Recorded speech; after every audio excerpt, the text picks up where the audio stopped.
جس وقت نبی کریم صلی اللہ علیہ وآلہ وسلم کی عمر مبارکہ 28 برس ہوئی، اسی سال مکہ مکرمہ میں ایک ایسا واقعہ رونما ہوتا ہے جو عرب کی تاریخ کا ایک غیر معمولی واقعہ مانا جاتا ہے، یعنی حضرت علی رضی اللہ تعالی عنہ کی کعبہ شریف میں ولادت باسعادت، جسے مورخین نے اپنی کتابوں میں متواتر طور پر ذکر کرتے ہیں۔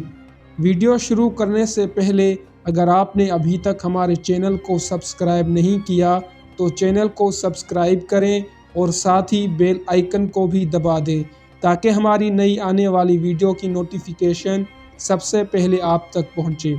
جب نبی کریم صلی اللہ علیہ وآلہ وسلم کے والدین اور دادا حضرت عبد المطلب اس دنیا فانی سے گزر گئے تو آپ کی پرورش کی ذمہ داری جناب ابو طالب نے لے لی، جو آپ کے چچا تھے۔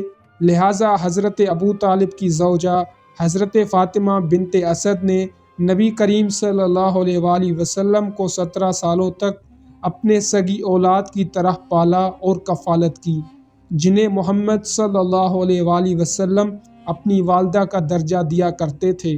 جب حضرت فاطمہ بنت اسد حاملہ ہوئیں تو آپ صلی اللہ علیہ وآلہ وسلم حضرت فاطمہ بنت اسد کے گھر تشریف لاتے، لہٰذا احترام میں وہ کھڑی ہو جایا کرتی تھیں۔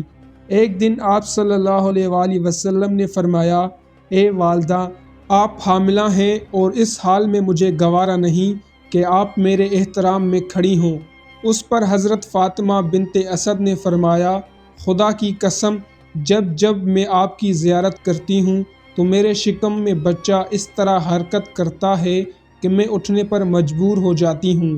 جب حضرت علی رضی اللہ تعالی عنہ کی پیدائش کا وقت قریب آ گیا تو آپ خانہ کعبہ کے گرد طواف کرنے کے ارادے سے نکلیں۔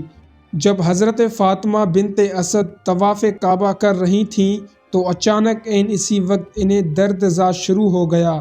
آپ کعبہ کے سامنے کھڑی ہو گئی اور کہنے لگی، اے پروردگار، تجھے اس گھر کی عظمت کا واسطہ دے کر تیری بارگاہ میں دعا کرتی ہوں کہ یہ مشکل مجھ پر آسان کر دے۔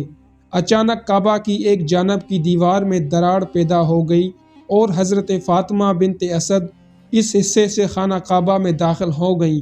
لہٰذا 13 رجب کے دن خانہ کعبہ کے اندر ہی مولا کائنات حضرت علی رضی اللہ تعالی عنہ کی پیدائش ہوئی۔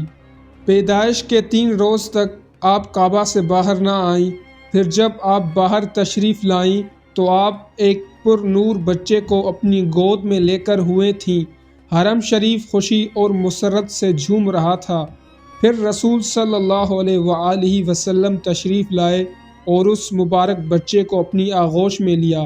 روایتوں کے مطابق پیدائش کے بعد 3 دنوں تک حضرت علی رضی اللہ تعالی عنہ نے اپنی آنکھیں نہیں کھولیں، لیکن جیسے ہی رسول اللہ صلی اللہ علیہ وآلہ وسلم نے انہیں گود میں لیا، آپ نے اپنی چشم مبارک کھولی اور اس طرح اس دنیا میں تشریف لانے کے بعد حضرت علی رضی اللہ تعالی عنہ نے سب سے پہلے حضرت محمد مصطفیٰ صلی اللہ علیہ وآلہ وسلم کا دیدار کیا۔ آپ نے اس بچے کو بوسہ دیا اور اعلان کیا کہ آج سے اس بچے کا نام علی ہوگا۔